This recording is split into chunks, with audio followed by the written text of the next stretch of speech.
architectural defect or possibly by bombs or aftershocks. Do you have any thoughts on that? Well, it was an architectural defect. You know, the World Trade Center was always known as a very, very strong building. Don't forget, that took a big bomb in the basement. Now, the basement is the most vulnerable place because that's your foundation.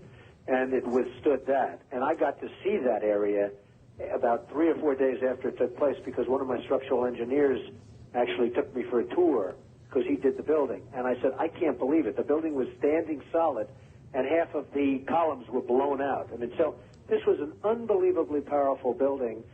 If you know anything about structure, it was one of the first buildings that was built from the outside. The steel, the reason the World Trade Center had such narrow windows is that in between all the windows, you had the steel on the outside. So you had the steel on the outside of the building. That's why when I first looked, and you had big, heavy I-beams, when I first looked at it, I couldn't believe it because there was a hole in the steel. And this is steel that was, you remember the width of the windows in the World Trade Center, folks. I think you know, if you were ever up there, they were quite narrow. And in between was this heavy steel. I said, how could a plane, even a 767 or 747 or whatever it might have been, how could it possibly go through the steel? I happen to think that they had not only a plane, but they had bombs that exploded almost simultaneously, because I just can't imagine anything being able to go through that wall. Most buildings are built with the steel is on the inside around the elevator shaft.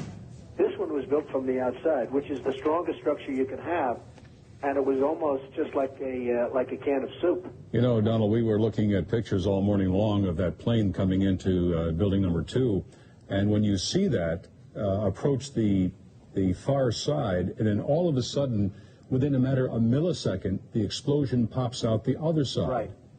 I just think that it was a plane with more than just fuel. I think, obviously, they were very big planes. They were going very rapidly because I was also watching where the plane seemed to be not only going fast, it seemed to be coming down into the building. So it was getting the speed from going downhill, so to speak.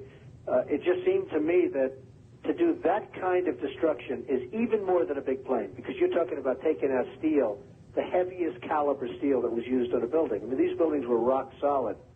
And, you know, it's just an amazing thing. It's